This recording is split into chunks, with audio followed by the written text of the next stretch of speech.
Welcome back! It's me again. Crazy. Yay! This is Tetris with Card Captor Sakura Eternal Heart. It is a good game. As you can tell if you know anything about Tetris and developers and rule sets, this one was made by Arica, which is the same developers that made Tetris the Grandmaster. This is important for two reasons.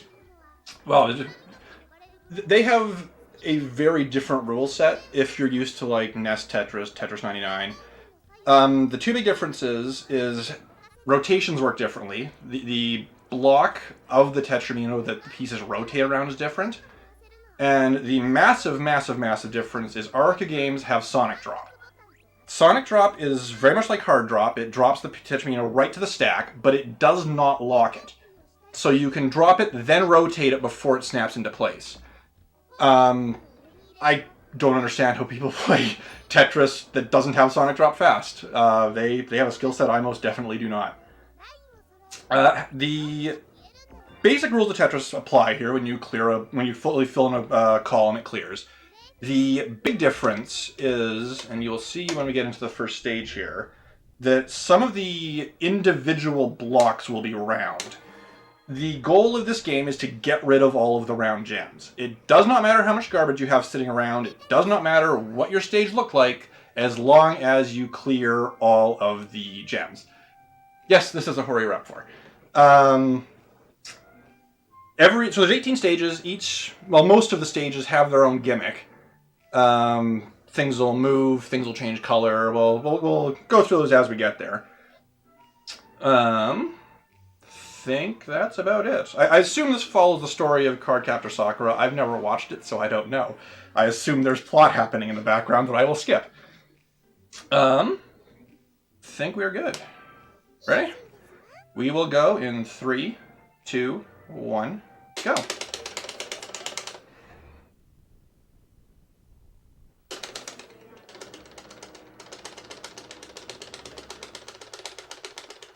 So, first card is Fiery.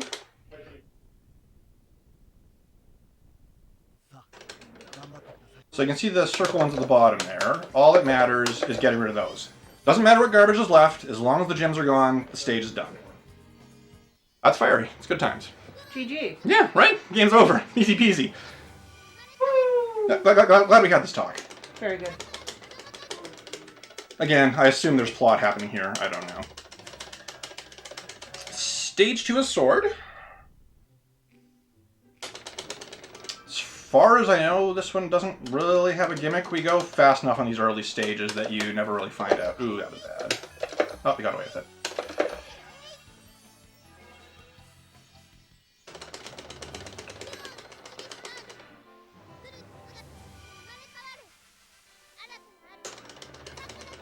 So if you're familiar with Tetris the Grandmaster, TGM3 has a mode called Sakura mode that is based off this game, where it has the gems and you need to clear the gems. Card 3 is Jump.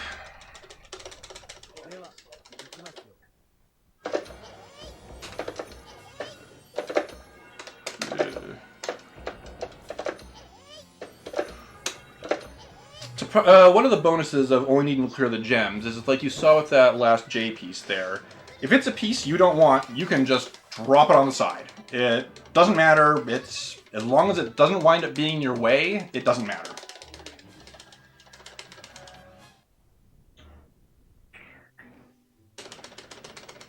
Card 4 is Fly.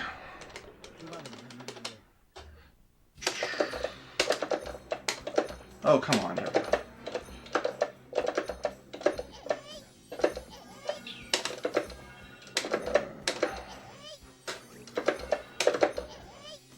You have to get all the lines across the screen to get a Tetris. I mean, a Tetris is 4 lines at once. Wow. Technicalities. But to clear a line... To clear a line is clearing a line. A Tetris I'm doing is some 4 in a very row. good couch commentary You are. for you. You're welcome. You've clearly played this before. Oh, yes. So when you are going through these, are the pieces all randomized, or is it Yes. like this? This is Story Mode Easy. This is the first one that has a gimmick, and you'll see in a sec here. Stage flips is on you. What? Come on, give me a long piece. There we go. So that was a mirror. I think it's every 4 pieces that drops into play, the entire stage flips around. So if you need a J, and that's your 5th piece, rip you! Now you need an L. Rude. Story mode easy, the pieces are randomized. Story mode normal, which is a very, very misleading title. It's not normal, it's incredibly difficult. That one piece sequence is fixed, but the stages are much, much, much, much, much harder. This one is more or less gimmickless. Just that you have a big set of stuff floating on the edges there. You need to, oh, that was bad. What am I gonna do with this? It's really, really bad. This one is just a speed one. It gets a lot faster as you go, as the more pieces fall into play. No, I want a flash. There we go. One thing that hasn't happened yet, it'll come into play, I think it's in a race, is that the gems do disappear on you if you take too long. And they will reappear in the dropped pieces, but there is no real set rhyme or reason to when or why that'll happen. So if you take too long, it will mess with you. It says flower.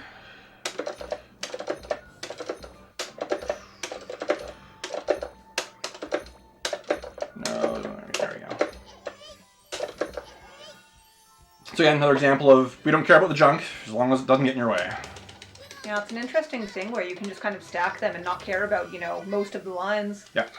There's a few stages where you have to be careful just because you will be right near the top of the window, but... Sakura and friend are baking. Cake. I'm Maybe. trying to make some... I don't know if it's a cake. I'm trying to make some plot out of this. They're baking to make themselves feel better after the bad ghost Stage 8 is a race. So this is one. So the top left of the gems you see is a blue one. That one disappears incredibly quickly.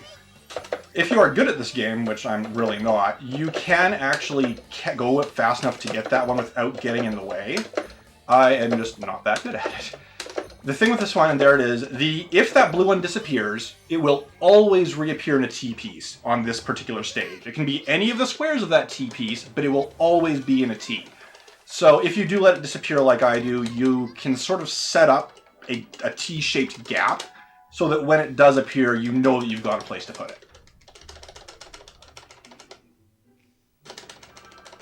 Stage 9, Earthy. 1, 2, 3.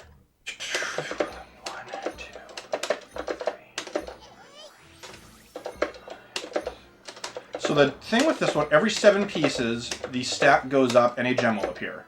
I honestly have never counted how many of them there are. The thing that I use for counting it is that when a purple one appears, that is the last one.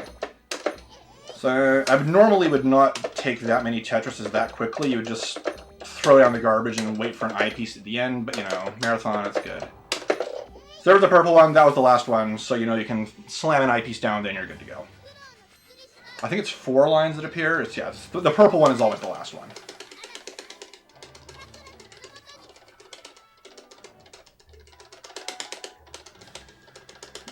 Mash damn buttons. Stage 10 is Shadow. The gimmick on this one's really not that big of a deal. Just every once in a while the entire stack will go black, but it's really not actually that dark. You can still see where the gems are. And they're all in that one stack, so it's not like it's actually even a big deal. Give me an eyepiece. There we go. But they were slightly darker. They were slightly. It's sometimes you just have to know these things. Pro. True story.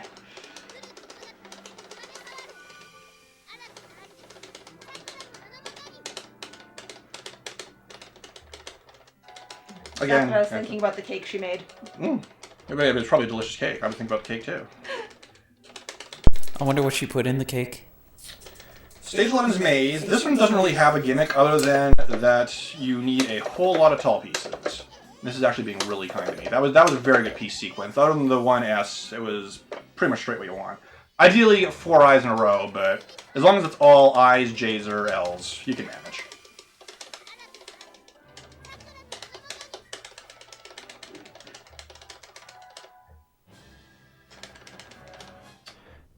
So the status screen there at the end is off the top line is how long you took on the stage. The second line is how many lines you cleared.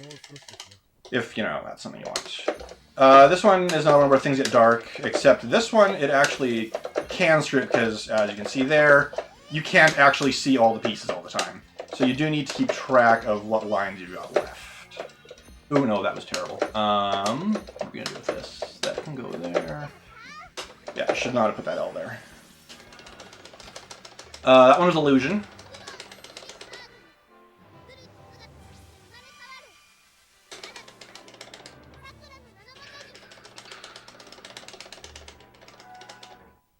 Which of the cards in this game is your favorite card? That's a good question. This one, is it wood? This is one that just grows as you go. The most interesting one is the last one. Unshot note, that was not there. Light and Dark, because it... Give me another eyepiece. There we go. The piece sequence on that... Light and Dark is probably the most skill-based of the stages, because the way... And you'll see how the stage is laid out. Depending on the order of the pieces you get, can make it really, really easy or exponentially harder. I think the minimum lines to clear is 8, and I've had multiple runs where I cleared over 100. Just because if it doesn't give you the right piece sequence, there's nothing you can do. This one is Thunder, I think. This one isn't really that big of a deal, just the stage shakes every once in a while.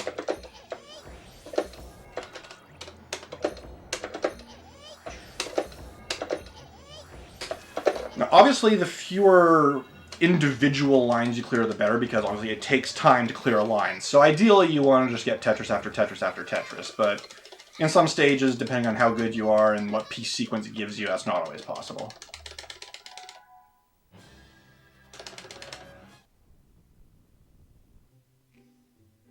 This is a PlayStation 1 game. It's a Japanese exclusive. I'm playing on a PS2 Slim, because the PS2 Slims have a fast load time feature that this game massively takes advantage of. Over the course of the run, I've never actually done the math on it, but Archina, the world record holder, he has, and figured it's about 45 seconds you save. And it's like a 12 to 15 minute run, so it's a big chunk of time you save by using the quote-unquote correct console.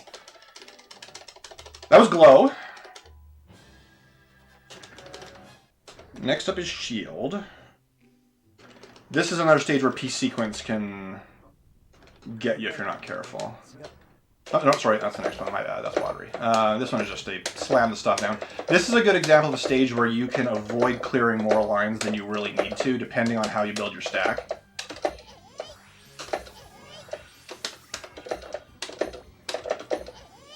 Other eye, now let's just do it this way.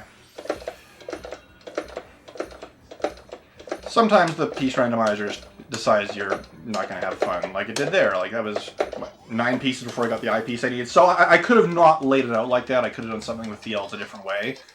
It all depends on what you're trying to do. If you're going to hope for the correct piece, how you're trying to do your speed, so... It is what it is. Beam dependency is a thing in, like, every Tetris. No, exactly, yeah. It's if it decides it doesn't like you, it just doesn't like you, and that's just how it is. This one is Watery. This one is super piece dependent. We do not want to see an SZ or an L here. That will do.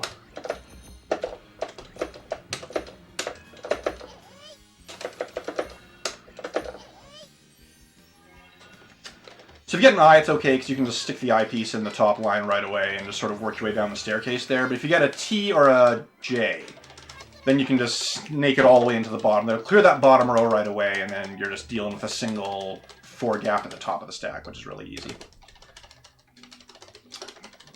Alright, final stage. This is Light and Dark. Again, I assume there's plot happening in the background here. Are they traitors? I don't actually know. I've never watched the show. Guy with hat is out to get you. I don't know. It looked like they were on your side a stage ago. I don't know. If anybody's actually seen this show, you would know much more of what's happening here than I will. You dropped a slice of cake and they wanted to bring it back to you. Ah. The gimmick on this one is you can see the double play. Oh, that's fantastic. You really, really, really want to start with an I or J. I kind of made a mess of it after that, but...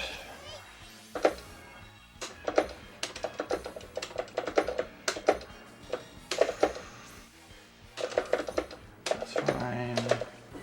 That's fine. Nope. Nope. Nope. come on. There we go. Time will be when the animation on the card stops. Yeah, that stage you really, really want a bunch of J's or I's. Time. That is Tetris Card Captor Sakura Eternal Heart. And your time is 13:04. That wasn't that bad, actually, considering that I kind of barfed on a few of the middle stages there with piece placement. I didn't even notice. It just looked like smooth. Yeah, no, that's... There were a few things I could have done differently on Light and Dark there. That would have made that a little better. But as Light and Dark can go, that really actually wasn't that bad. It's starting the I and then L. Starting the L and the I piece made that a lot better than it could have. Sort of the nightmare start is just any sort of spray of S, Zs, and Js, because there's very little you can do with that doesn't clog up that entire right-hand column. And if you clog that column up, then you have the 100 line clears trying to make up for your mess, so... Yeah, that was Tetris with Card Captor Sakura Eternal Heart. PS1 game, we played on PS2. If you like Tetris, I very, very much encourage you to get into this game. It's sort of a different twist, knowing that your goal is to clear the gems as opposed to clear all the lines. It really makes you think differently, because there's a lot of different things you can do in terms of, I can set myself up for this piece, I need this piece, and go from there. So yeah, thanks for sticking around, thanks for watching, everybody. Thanks for being here for SLURPATHON. Thanks for all the donations that we've had so far. We're here for the rest of the day. Hope you stick around. Coming up next, Pokemon Snap with Sparkover. Ah, that's me. Yay!